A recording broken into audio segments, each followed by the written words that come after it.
구름 마르고 시들어도 세상 쾌락도 지나가도 나의 샘은 마르지 않아 거룩한 기쁨에 분길 때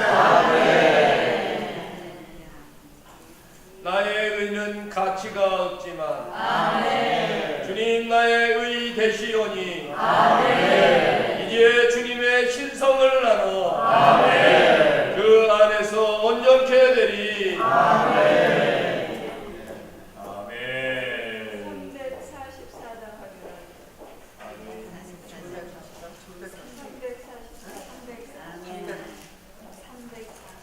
344장 천이 아니고 344장.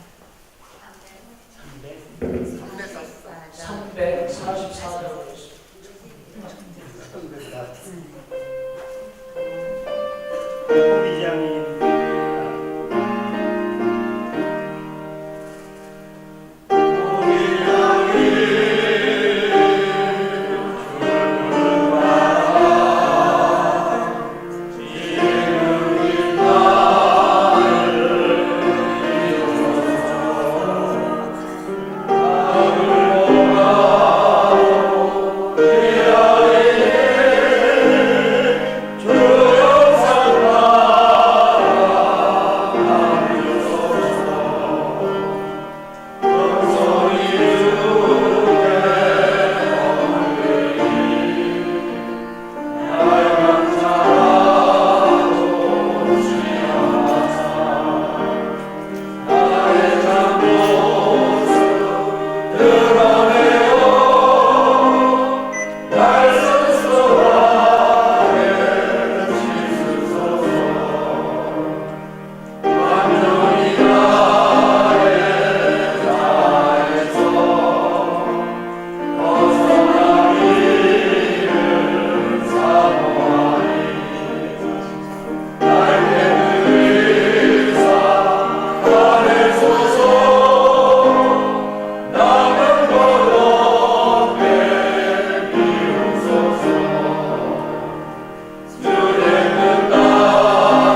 하사 나의 참모습 드러내어 나를 신수하게 씻으소서. 나의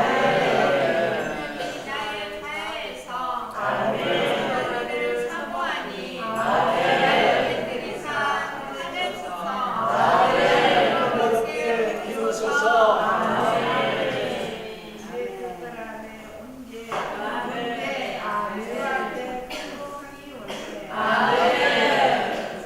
주 충만하고 주 나타내 주 형상으로 주를 살리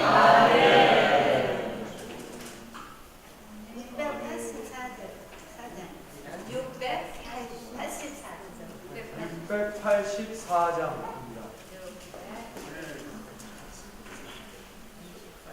나의 죄를 지키는 예수.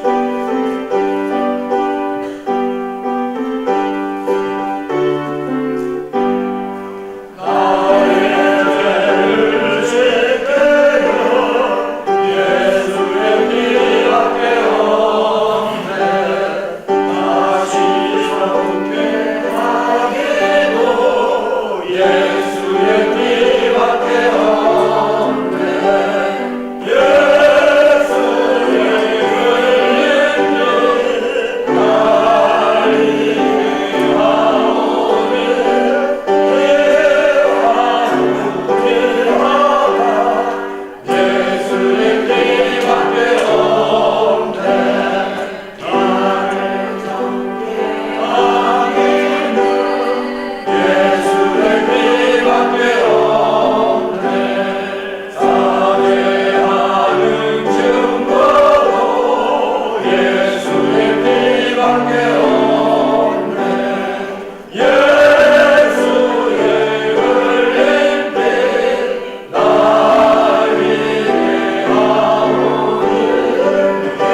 부르시겠습니다. 978장입니다. 978장입니다.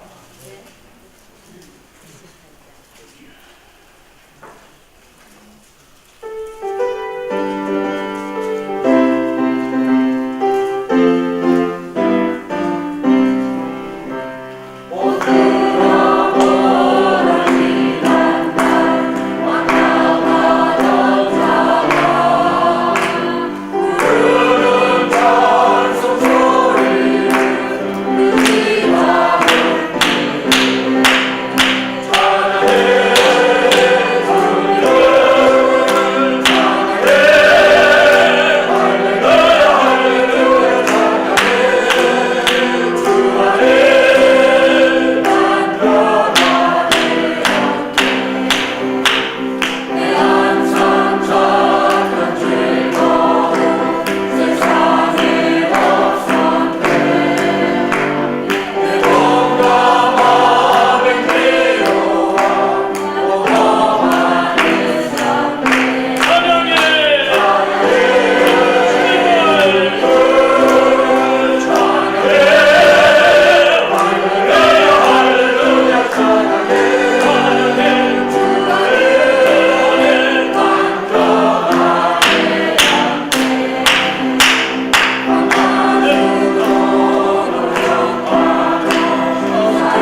찬양하던 자가 부르는 찬송 소리를 그 지나온 길을 찬양해. 아멘. 주님을 찬양해.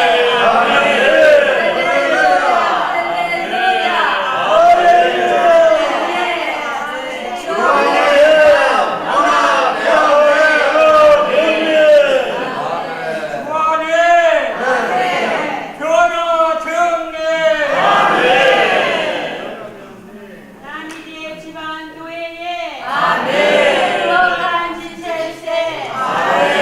남자는 집 사장네 남자는 끝났네. 남자로 나는 끝났네 내 안에서 안식을 누리는 것일세 주의 몸 안의 생활은 너무도 달콤해. 만날 때마다 우리는 서로 공급받네. 나만의 섬에서 살던 개인주의자를 주님은 다른 지체와 함께 건축하셔. 찬양해. 주님을 찬양해. 할렐루야 할렐루야 찬양의 주 안에 나는 변화되었네.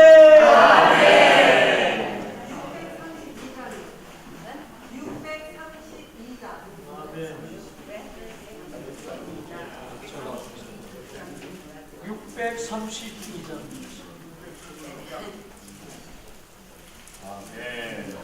632장입니다. 자, 지금 일어나서 말해보겠습니다. 할렐루야.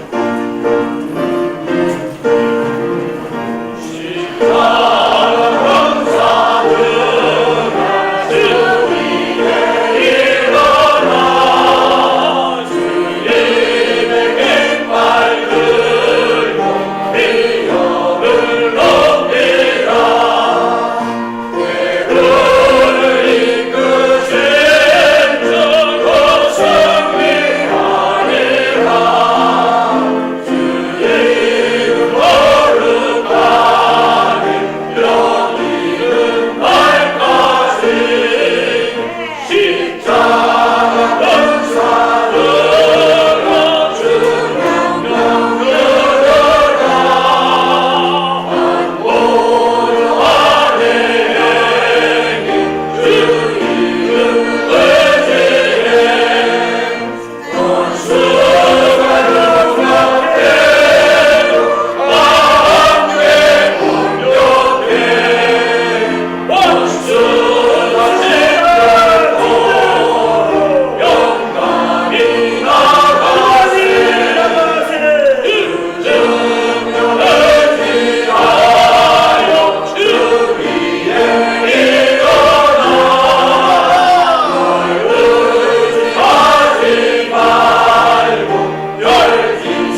우리 모임을 시작하기 전에 우리가 모두 알아야 될, 공유해야 될 그러한 주의할 그런 상황이 있습니다. 지금 아시는 분들은 많이 아시겠지만 전능신 교회 또는 동방번개라고 부르는 중국에서 발생한 뭐 한마디로 말하면 황당무계한 그러한 그 단체인데 이것이 한국에 많은 영향을 주고 있습니다. 여기에 대해서 먼저 우리 박영정 기자님이 쭉 제작한 간단하게 너무 길게 설명할 수 없고 여기에 대해서 잘 아시기를 원하시는 분들은 교회 사무실에 부탁하시면 거기에 대한 자료를 읽어보실 수 있습니다.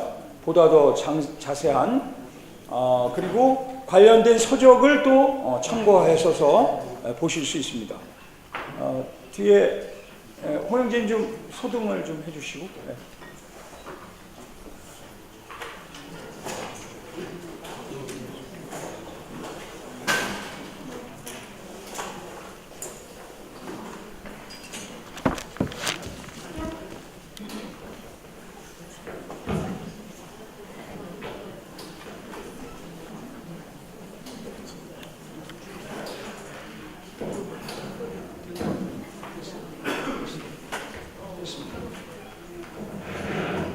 아멘. 먼저 영상 하나 보고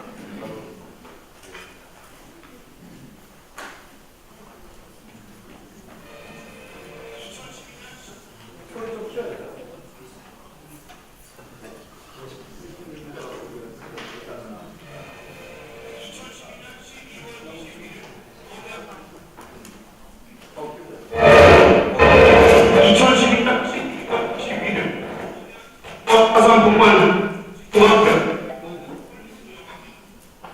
이 영화의 배경이면 중국에서 지구 종말론을 퍼뜨린 혐의로 사기 종교 전능신 신도 500여 명이 대거 체포됐습니다.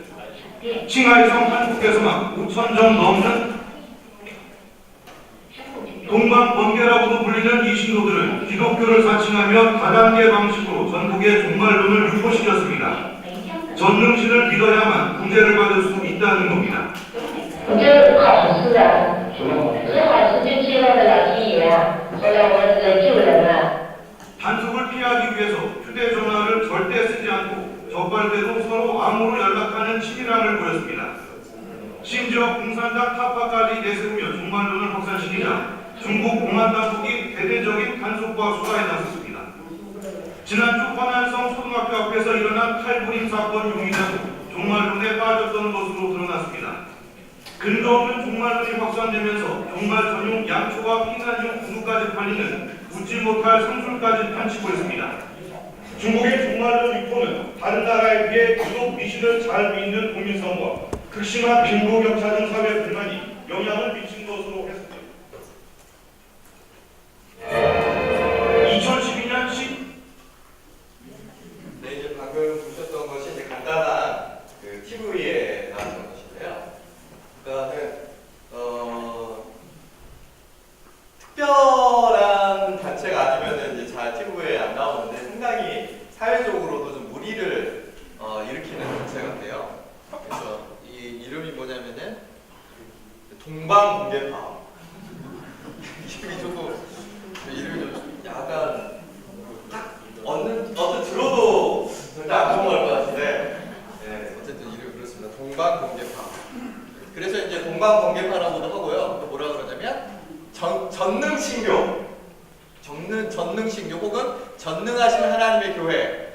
사실 전능신교라고만 해도 좀 이상하잖아요. 그래서 이제 이 사람들도 이제 말을 약간씩 바꿔가지고 최근에는 하나님의 사랑 교회 이렇게도 이야기를 하나 봐요. 근데 이제 이 단체가 조금 위험한 것은 이제 동방번개와 전능신교, 전능하신 하나님의 교회, 하나님의 사랑교회 이렇게도 이야기를 하는데 왜 동방번개파라고 이야기를 하냐면 마태복음 24장 7절에 보면 왜냐하면 번개가 동쪽에서 쳐서 서쪽까지 번쩍이듯이 사람의 아들이 오는 것도 그러할 것이기 때문입니다. 그러니까 번개가 동쪽에서 반짝 해가지고 동방번개 이렇게 했대요. 그래서 이제 예수님이 동방이니까 중국이 아니겠냐 해서 중국에서 번개처럼 재림할 것이다. 그래서 이제 동방번개파다 이렇게 얘기했답니다. 그래서 이제 재림주가 특별히 이 사람들은 여성의 몸으로 올 것이다. 그래서 그 여성이 누구냐면 현재 동방번개파의 여자 교주죠. 양향민이라는 중국 사람이세요. 하남성의 사람인데 실제로는 뒤에 좀 아시겠지만 조유산이라는 사람이 있습니다. 그래서 이제 조유산이라는 사람이 1989년에 청료라는 또 사람이 있었어요. 이 사람이 만든 좀 자생한 그 중국에는 보면은 자생한 이단 집단이 되게 많습니다. 왜냐면은 이게 많이 열려있지가 않잖아요. 그러니까는 약간 조금 좀 정신이 이상한 사람이 이렇게 미혹하게 되면 거기에 이렇게 붙는 사람들이 좀 있게 돼요. 그런 이단 집단에 한 3개월가량 접촉을 가진 이후에 이제 자신의 고향으로 돌아가가지고 자기 나름대로의 이제 팔을 세우는 것이 이제 동방번개파인데요. 그 중에 이제 본인은 이제 전권이라고 이름을 잡았어요. 나는 전권이다.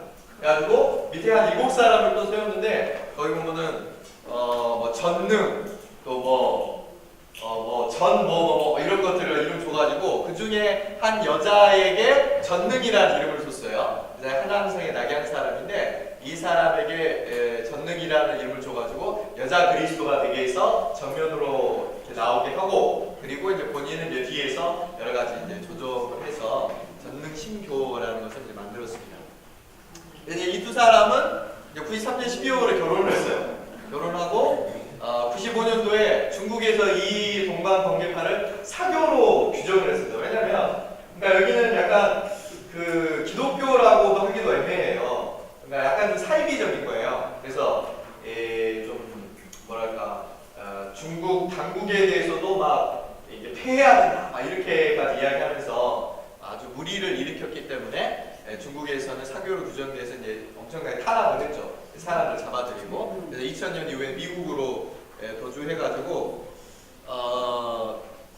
그때쯤에 이제 그 종말론을 펼쳤어요. 그래서 이제 그쪽에 있는 신도들에게 돈을 막 엄청 막 모아가지고 이동을 한다. 미국에서 아주 호화롭게 생활하고 있답니다. 근데 이 동방번개파의 상당히 그 이단적 사상 중에 어떤 게 있냐면 성경을 지나간 시대의 유물로 여겨요.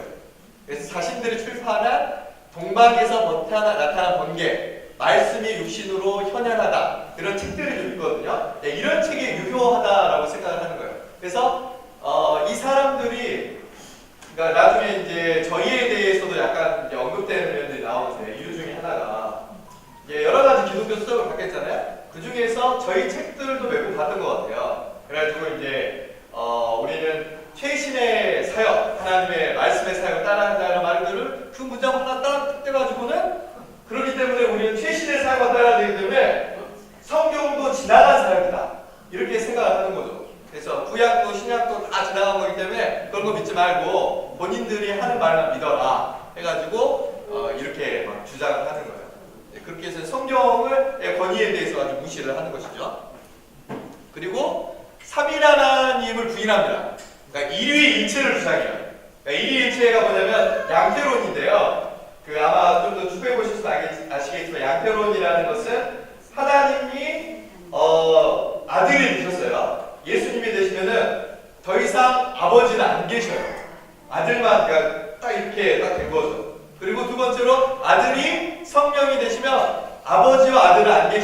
3명만 계셔요. 이게 이제 양태론자들이 주장하는 그 한 문장인데, 그래서 일위일체만 주장해요.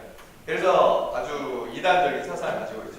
저희는 그렇지 않죠. 저희는 주님께서 하나님이 동시 존재한다는 걸 믿잖아요. 삼위일체의 균형적인 것은 동시 존재하시고 사후 내재하신다. 이게 성경적인 삼위일체에 관련된 아주 균형 잡힌 시각입니다. 그러니까 예수님께서 침례를 받으실 때 하나님 아버지는 하늘에서 내 사랑하는 아들이다라고 말씀하셨잖아요. 또 성령도 비둘기같이 임하셨잖아요. 그래서 그분 동시에 존재하시는 분이신데 그런 것에 대해서 부인하고 일위일체를 주장하는 그런 단체입니다. 그리고 예수 그리스도의 구속 사역은 불완전하다. 그리고 여자 그리스도가 와서 그것을 완성한다라고 주장을 하죠. 그러니까는 그냥 이게 사입이에요. 일종의 사입입니다. 그리고 그리스도가 이미 여성의 몸으로 재림했다고 주장해서 전능자인 자신을 믿는 자만이 새로운 시대, 국도 시대. 그러니까 우리가 잘 안 쓰는 약간 좀 중국어 같은 용어를 쓰는데 왕국 시대에 들어갈 수 있다고 이렇게 주장을 하죠. 그러니까는 전혀 좀 이상한 문제입니다. 근데 이제 이 사람들의 현재의 움직임을 좀 보면은요, 한국에서 2012년 6월달에 서울 구로동에 지상 5층짜리 원석 빌딩을 내게 돼요. 그래서 거기에서 이제 구로 지역에서 이 사람들을 막 포섭하려고 많이 이렇게 움직이고 있다고 합니다. 그리고 2013년도에는 조선일보 등 주요 일간지 약 102회에 걸쳐가지고 전면 광고를 막 이렇게 냈어요. 네, 굉장히 그러니까 엄청 막 투자를 하는 것이죠. 그리고 2015년도에는 서울 동대문구 답신리에 20여 원짜리 이제 건물을 매입해가지고 점점 이렇게 세를 좀 확장하고 있는 시절이죠. 그리고 최근에 이제 뉴스도 나왔는데 YTN 뉴스 8월 30일에는 이 동방공개가 강원도 횡성에 땅하고 유스호스텔 구입해가지고 약 600여 명 정도가 거기에 불법으로 집단 거주하고 있다고 해요. 그러니까는 중국에서 여러 가지가 협박하고 하니까 이제 한국으로 막 유입해가지고 난민 신청을 한대요. 그래서 이제 와가지고 거기에서 이제 거주하면서 막 한다면, 그래서 강원도 횡성에서 막 이 사람 그쪽에 주민들이 탄원서를 이제 작성을 해가지고 이쪽에 이제 못 오게 해달라고 이렇게 그 탄원서도 작성했다고 합니다. 그리고 최근에 이제 인터넷과 유튜브, 영화 등의 이제 제작가에서 이 사람 미혹을 좀 하고 있고요. 포교를 아주 악한 단체예요. 금품도 살포하고 성적으로 유혹하기도 하고 비밀 조직 형태로 이렇게 막 번호도 막 안 알려주면서 뭐 이렇게 하기도 하고요. 아주 최근에는 2014년 5월달에는 중국 산동성 자오위안이라는 시에서 맥도날드 살인 사건이 있었어요. 심지어는 내 마음을 좀 보니까 그 어떤 여성이었는데 이제 나는 그 단체에 이제 가기 싫다라고 하니까 와가지고 이렇게 살인을 했어요. 살인했는데 그 사람들이 누구냐? 그 가족들이었어요. 가족들이 와가지고 그렇게 한 거니까 완전히 그러니까 미혹이 돼가지고 그런 정도로 그러니까는 굉장히 악한 단체입니다. 악한 단체인데요. 근데 이게 주의하셔야 할 것이 이 교회 안에서도 몇 차례 접촉해서 접촉했다는 보고가 왔어요. 우리 저기 진리변호하는 팀에. 그래서 그런 사례들을 좀 알려드리겠습니다. 특별히 서울교회 광진 대지역에 조선족인 곽순녀라는 사람이 하나님을 믿고 싶다고 교회를 소개해달라고 접근했어요. 그러니까 이제 집을 좀 알아보려고 왔다가 공인중개사 사무소에 가서 거기에 이제 우리 형제님이 계셨는데 나 좀 하나님 좀 믿고 싶다, 교회 좀 알려달라고 하니까는 좋은 사람인가 보다 하고 이제 딱 접촉을 했는데 한 7개월 정도가 막 열심히 다니다가 보니까 점점 이 사람이 이제 집으로 자매님들을 초대했대요. 초대하는데 어떻게 초대하냐? 꼭 혼자만 오셔야 된다고. 혼자 오세요 하니까. 근데 자매들은 혼자 잘 안 가시잖아요. 두세 분씩 이렇게 딱 가니까 거기에 보니까는 또 다른 사람이 위에 와 있는 거예요. 그래서 한번 성경을 좀 새롭게 배워보고 싶지 않느냐 이렇게 이제 접촉을 하면서 이렇게 본인들의 모임에 데려가려고 이렇게 시도를 했다고 합니다. 그래서 이제 구체적으로 이제 알아보고 하니까 당신 때들이 혹시나 우리가 알고 있는 전능신교 사람이라고 연락하지 말아라 이렇게 이제 그쪽에 봉사하시는 게 정확하게 이야기하니까 그 다음부터 연락이 끊겨가지고 안 한다. 그리고 잠실 지역에서도 서 자매님이 계셨는데 운동하러 가다가 조선족이 이제 조선족 사람들이 많아요. 왜냐면 중국에서 이렇게 많이 왔잖아요. 그래서 이제 그쪽에서 영향을 받아갖고 왔던 그 사람들이 꽤 많이 있습니다. 그래서 조영순이라는 사람 만나가지고 6개월 동안 접촉했는데 또 이제 그 말을 계속 들어보니까 재림주가 중국에 왔다라고 하면서 호소하려고 하고 이런 그 사람들이 계속해서 있었나 봐요. 그래서 이제 광진 쪽에 이제 그런 그 사람들이 꽤나 있었던 모양입니다. 최근에는 그래서 이제 제가 이걸 준비한 이유가 뭐냐면은 성남에서도요 한 자매님이 아는 사람을 통해서 접촉하게 됐어요. 그래서 가서 딱 보니까 아까 말씀드렸던 그 이따 사진 보여드리지만 말씀이 육신이 되어 현현하였다. 저도 무슨 말인지 모르겠는데 그런 그 이게 보고가 와가지고 저희들이 교통을 해오셨어요. 그래서 아 벌써 이렇게 이 성남교회 지체들에게도 이제 접촉해 온 사람이 있었기 때문에 저희들이 이걸 보고 아 우리 사람 형제들에게 최소한의 보고를 해야 되겠다라는 느낌이 들어서 저희들이 이것을 준비를 했습니다. 그래서 현재까지 지방교회에 있다가 이게 동방번개에 빠진 사람도 벌써 생겨나게 됐어요. 그래서 혹시나 이 이름들을 아시면은 혹시나 이런 이름을 가지고 계신 분들이 연락이 오면 깨우셔가지고 주의를 하셔야 됩니다. 아산을 최호진 김현선이라는 부부가 있었고요. 서울에 이제 이요셉이라는 분이 계시고 광명의 김거김, 서울의 안재석, 문평갑 이런 분들이 어느 정도 좀 그쪽에 벌써 이미 연루가 돼 있다고 해요. 그래서 혹시 이러한 이름을 잘 기억하셨다고 혹시 연락이 오게 되면 주의하시고 경계하시길 바랍니다. 그리고 이제 여기가 그 구로동에 있는 그 건물이라고 하네요. 원석 빌딩이라고요. 그리고 이제 보시면은 이 배포하는 건데 아니 대놓고 이렇게 이야기해요. 성경을 벗어나다 이렇게 해가지고 이제 성경은 이제 필요 없다는 거죠. 자기네들 말을 잘 들어야지 최근에 하나님 잘 따를 수 있다 이렇게 이야기합니다. 그리고 뭐 어린 양이 펼친 책이 가지고 말씀이 육신에서 나타나 이런 책들이 있어요. 전능하신 하나님의 교회라는 출판 이런 거죠. 그리고 이제 국도에 가가지고 하나님은 이미 오셨고 이미 왕이 되셨다 막 해가지고 이런 디자인도 조금 약간 중국스러운데 이렇게 해가지고 참 사람들 요즘에 미혹하는 그런 사례가 있기 때문에 현장에 대해서 잘 깨우셔가지고 이런 그 연락이 오거나 왔는데 갔는데 물론 우리 접촉해서 사람을 만나야 되겠죠. 그런데 이 사람에게 풍기는 냄새나 또 그런 것들이 뭔가 새로운 것을 좀 배우고 싶지 않느냐. 또 한번 뭐 이런 책들 또 재림주가 공방에서 공개서로 왔다 이런 말을 드리면 이런 면에 대해서 주의하셔야 됩니다. 아멘. 네, 이 정도까지 제가 보고드렸습니다.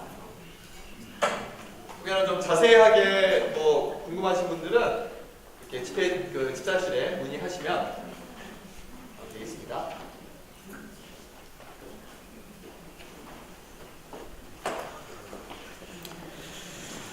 오, 주 예수님. 어쨌든 이런 소극적인 보고가 있었고요. 우리는 이제 적극적으로 하나님 앞에서 우리가 하나님께서 우리에게 정해 놓으신 그런 길을 또 갈 필요가 있습니다. 오늘 지난주부터 계속해서 저희들이 하나님의 정하신 길의 훈련과 실행에 대해서 추구를 하고 있죠.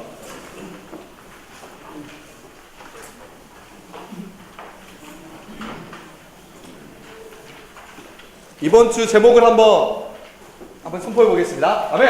하나님이 정하신 길을 아셔서 복음의 전파의 훈련과 실행. 아멘. 복음의 전파의 훈련과 실행. 요즘 이제 저희들이 많이 쓰고 있는 문장이죠.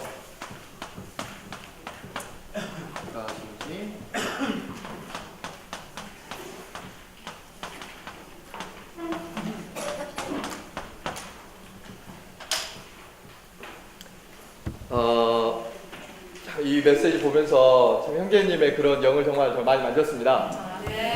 그 제가 사실 그 지난 10월에 추석이었죠. 추석 때 광주에 갔다가 정말 제가 깜짝 놀랐어요.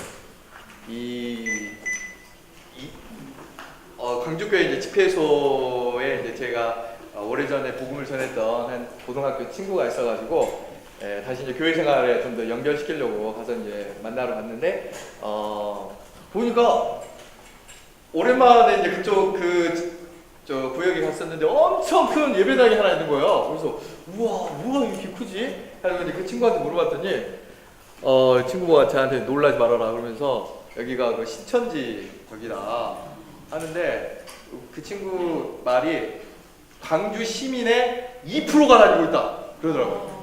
광주 시민의 2%면은 100만 명이거든요. 광주가 2%면은 2만 명이 거기 지금 다니고 있는 거예요.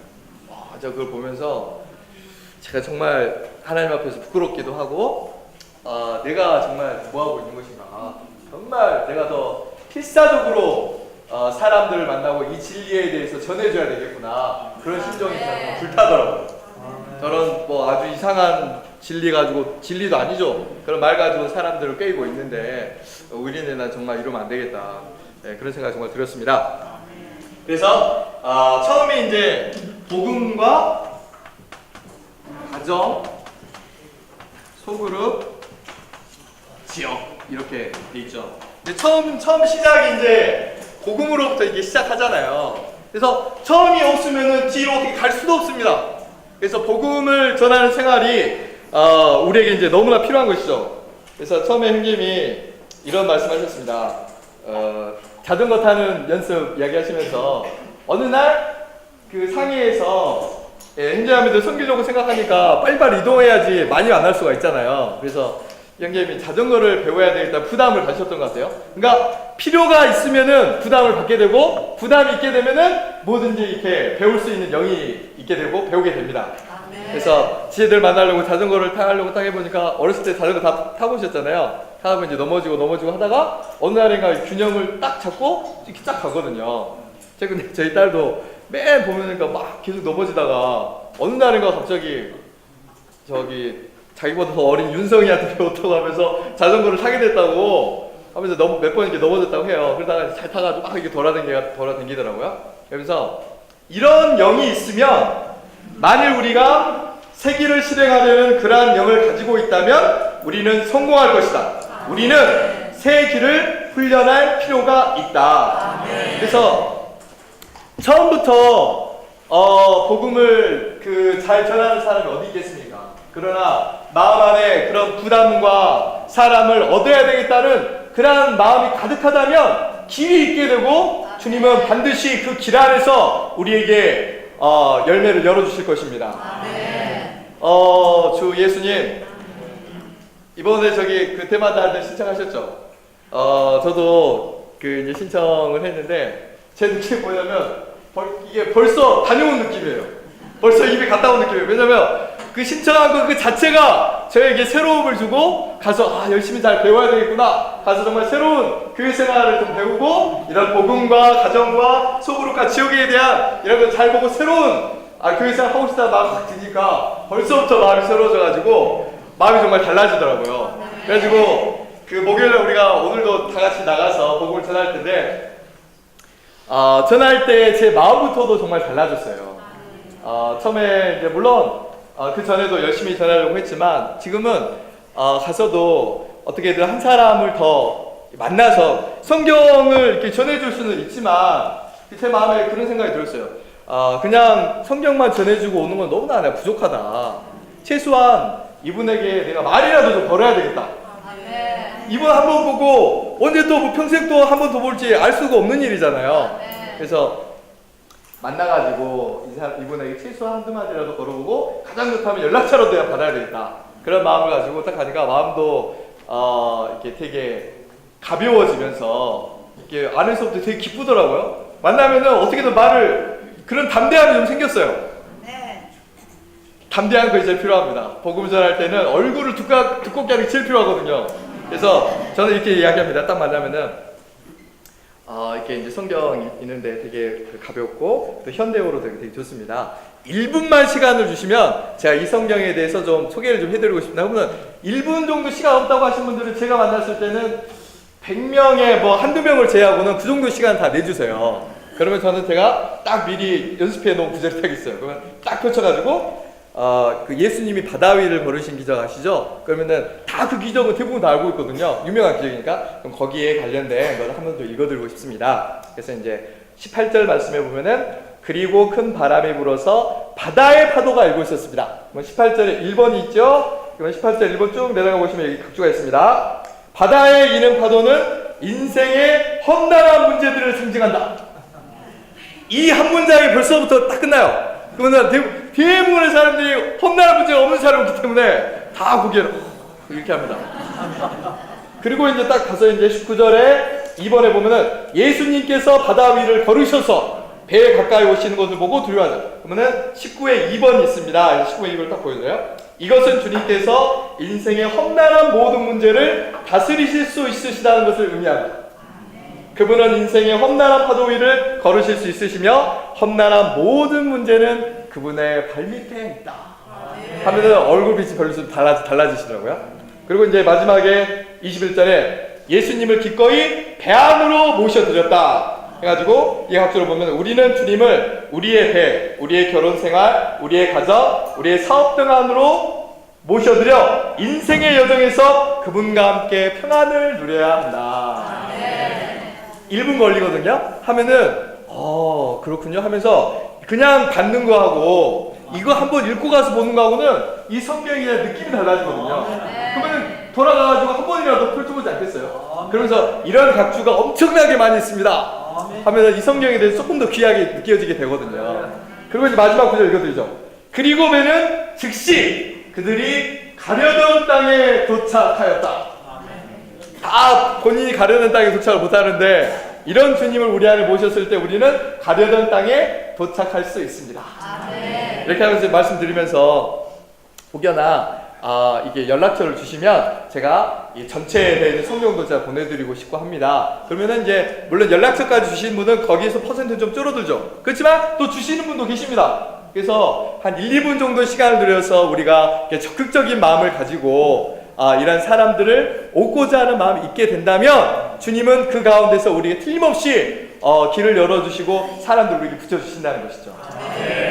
저도 이제 몇 명 얻어가지고 이제 연락처를 받았어요. 그러면은 제가 카톡으로 일주일에 한 번씩 문자를 계속 보내드립니다. 그러면은 어떤 분은 이제 반응도 하시고 아멘도 하시고 이렇게 하시거든요. 그래서 계속해서 연결을 가는 게 되게 중요한 것 같아요. 그래서 제가 5월달에 그 대만에 잠깐 다녀오면서 거기 굉장히 인상 깊은 것이 무엇이었냐면 형제님들이 일주일에 한 번씩 꼭 시간을 내셔가지고 1시간 저희들보다 더 오래 하셔요. 1시간 혹은 2시간 정도 공원이나 비가 오나 눈이 오나 하시더라고요. 가셔가지고 처마 밑에서 이렇게 막 전해주시는데 이모 형제님이 이런 교통을 하셨습니다. 때때로 가면 우리가 거절당한 사람도 만나게 되고 이렇게 막 인상 찌푸리는 사람도 만나게 되는데 그런 사람도 보게 되면 저도 약간 위축이 되긴 하잖아요. 그런데 그런 거에서 전혀 위축될 필요가 없다. 왜냐하면 우리는 주님이 예정하지 않은 사람을 구원시키러 가는 것이 아니다. 우리는 평강의 자녀를 찾으러 나가는 것이다. 평강의 자녀를 만난다면 우리는 얻을 것이라는 것이죠. 만약에 우리를 거절한다면 아직 때가 이르지 않은 것이고 우리도 우리의 시간을 낭비하지 않는 것이고 우리 주님께 감사하는 거예요. 주 예수님, 지난주 선녀 갈 때 주님께 그렇게 기도했어요. 주님, 이 많은 사람 중에 평강의 자녀가 하나도 없다는 것이 말이 됩니까? 주님, 저에게 그런 사람을 보내주옵소서. 이런 영으로 우리가 나가게 된다면 하나님께서 정말 그런 사람을 붙여주실 거라고 정말 생각이 돼요. 제가 그런 그 마음의 생각을 가졌습니다.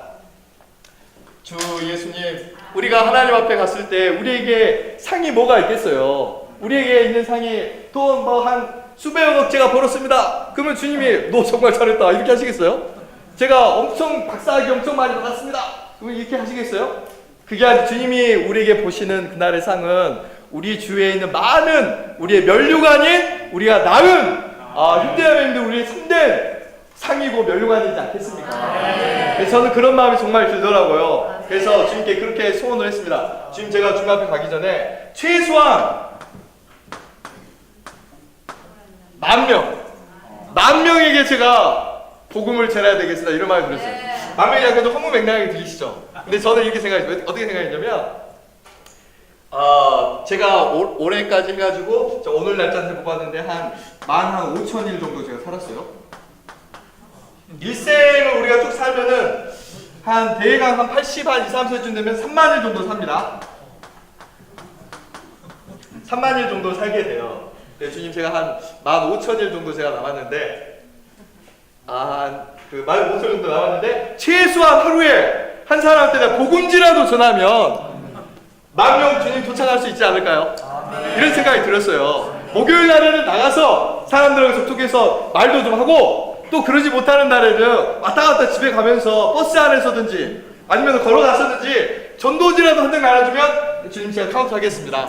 내가 하나씩 하나씩 던져가면은 주님 저는 마음을 채울 수 있겠습니다. 이런 느낌이 들더라고요. 그러면은 질은 양에서부터 나온다고. 주님의 이런 가운데서 우리에게 우리의 기쁨이 되고 하나님의 기쁨이 되고 장래 우리에게 상이 되는 그러한 열매들을 좀 비춰주시리라고 믿습니다.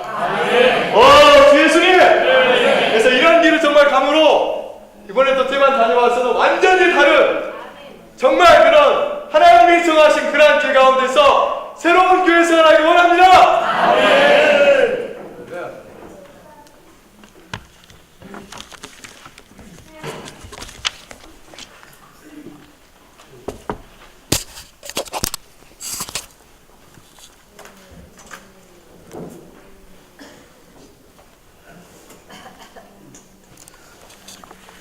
여기 22쪽에 밑에서 네 번째 거 한번 읽어보겠습니다.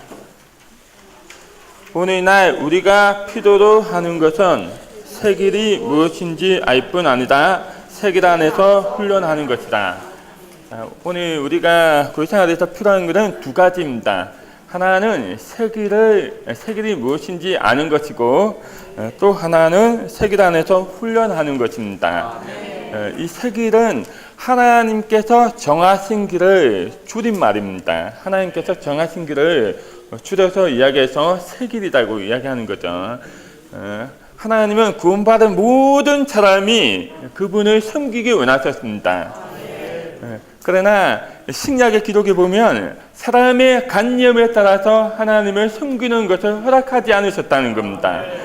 하나님의 관념에 따라서 그분을 섬기기 원하셨는데 하나님의 관념에 따라서 섬기는 것을 가리켜서 하나님께서 정하신 길이라고 하는 겁니다. 하나님은 단지 한 무리의 구원받은 죄인을 원하신 것이 아니다. 이 죄인이 합당하게 양육을 받고 온전케 되고 신원함으로써 그리스도 몸을 건축하기를 갈망하신다는 것입니다.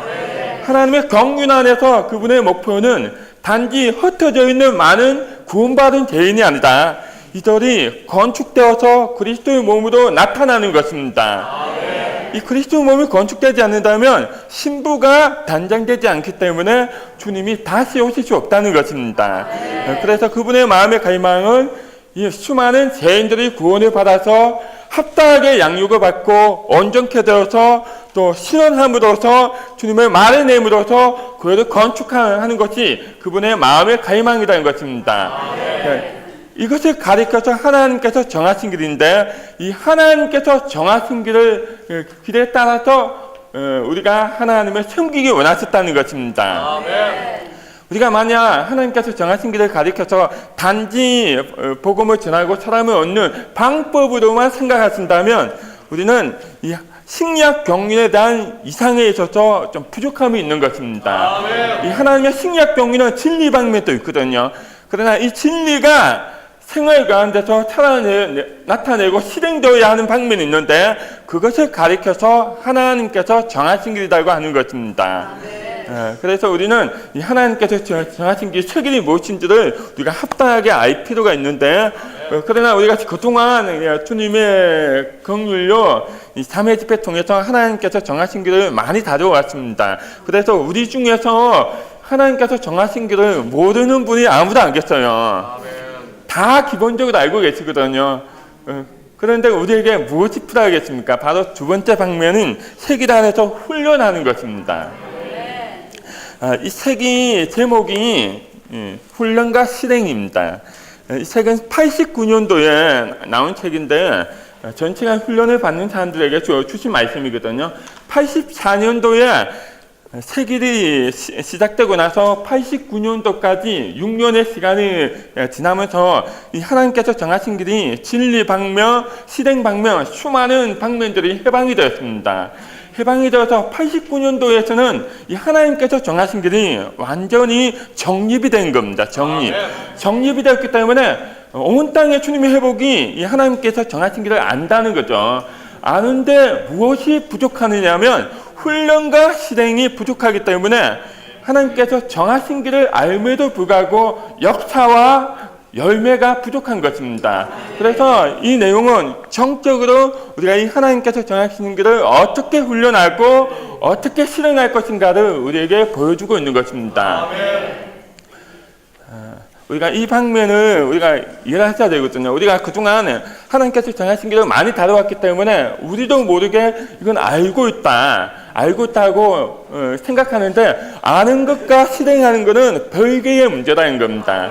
여기 보면 자전거 타는 것이 나오거든요. 이상중님도 자전거를 처음에 배울 때 몇 번이나 넘어지셨대요. 몇 번이나 넘어졌지만 포기하지 않고 계속 하셨대요. 계속 하시다 보니까 이틀 만에 자전거를 타시게 되었답니다.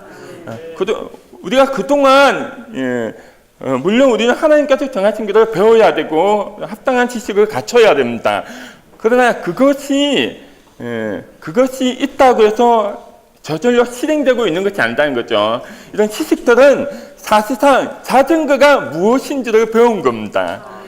그러나 우리가 그 자전거의 페달을 밟지 않는다면 자전거 타는 법을 전혀 모르는 거거든요. 이론과 실제는 다르다는 말이 있는 것처럼 우리가 자전거를 타서 페달을 밟는 법, 커브를 도는 법, 멈추는 법 직접 타보지 아니하면 자전거를 모르는 것입니다. 마찬가지로 우리가 하나님께서 정하신 길에 대해서 많은 것을 배웠지만 직접 훈련하고 실행하지 않는 이상 그것은 우리가 안다고 볼 수 없다는 것입니다. 그래서 89년도 이때 시점에서는 이거 훈련과 실행이 굉장히 많이 강조되었습니다. 우리도 이건 직접 페달을 밟으라는 것입니다. 자전거에 대해서 연구만 하지 말고 우리 충분히 알고 있기 때문에 직접 페달을 밟으라는 것이죠. 이것이 바로 우리가 주관적인 영역 안으로 들어가는 비결입니다.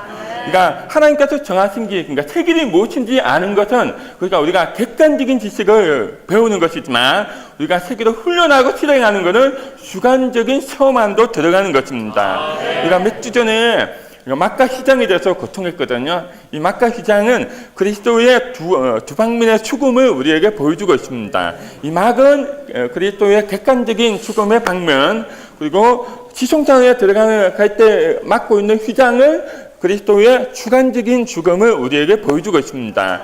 마찬가지로 이 하나님께서 정하신 길에도 객관적인 방면이 있고 주관적인 방면이 있다는 거죠.